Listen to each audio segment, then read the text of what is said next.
and challenging na paggawa ng isang historical film. Pero siguro isa na lang po ipipinpoint ko at yun yung unang beses na nagkita kami ni Pepe para sa isang final casting. Basta tinanong niya ako at doon ko naintindihan kung ano yung pinaka-core ng pinaglalaban at feeling ko nararamdaman ng tatlong paring martyr during that time. Tinanong ako ni Pepe ng sino yung nag-i-inspire sa'yo? Ano yung naitutulong ng inspiration na yun sa'yo? At meron na bang nangyari sa buhay mo na tingin mo wala kang control sa nangyayari na yun? Hanggang sa doon ko naiintindihan, nung una sabi ko hindi naiintindihan, pero nung bandang uli, after reading the script several times, doon ko nalaman na, okay, yung pinaglalaban nila hindi lang siya about sa mga pare, sa secularization church. About pala siya sa kulay nating mga Pilipino, kung saan tayo pinanganak, doon pala siya. So, yun yung parang out of control na, pero anong gagawin mo? Yun. Siguro yun yung naging pinaka-core po, aside from lahat ng mga researches na mga available sa Jesuit Communications, mga historians po natin, and also my own research. Ako po sa isang malaking karangalan para sa akin na makapasama rito, na gumanap na bilang Father Mariano Gomez. Alam kong medyo mahirap nung kausapin ako ni Direk na sabi ko nga, hindi tayo pwedeng lumayo sa totoo na kung ano talagang nangyayari, kailangan malaman ng manonood. Hindi tayo pwedeng lumayo sa katotohanan. So, ipinaliwanag naman sa akin kung paano takbo ng istorya. Sabi ko, napakaganda. Maganda. Ako nga, pinapanood ko kanina, marami pa akong nakita na hindi namin naisama.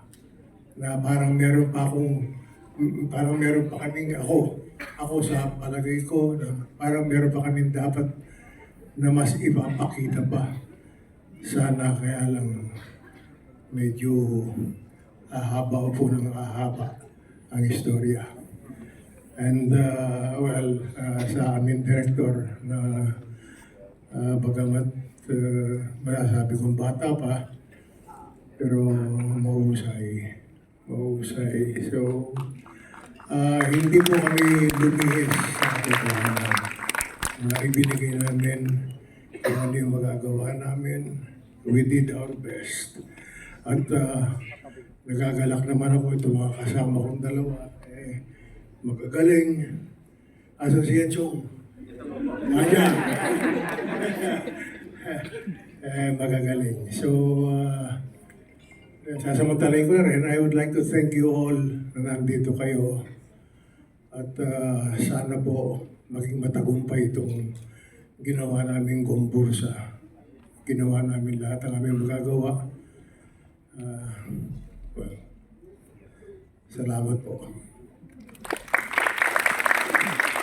Ako po yung naging preparation lang siguro parang kalahati na lang po Kasi pagdating mo sa set, ang ganda nung pagkakagawa ng damit na kapag sinuot mo, mararamdaman mo na siya kagad. Tapos, nandun po yung language coach namin. Shout out kay Sir Ruben. Yes, sir. Siya po yung kahit yung madaling araw na nag-request po ako na mag-rehearse, handa po siya parati. Tapos, sa Jescom, sa historians na nakausap namin at tumulong sa amin, parang nailatag na po lahat ng maayos bago pa man po kami magsimula. Tapos ito pong lahat dito na nakikita niyo dito sa amin, ang gagaling na kapag ginawa na nila yung trabaho nila, madadala ka na lang ng madadala. You just have to react and it's such a beautiful ensemble. Thank you.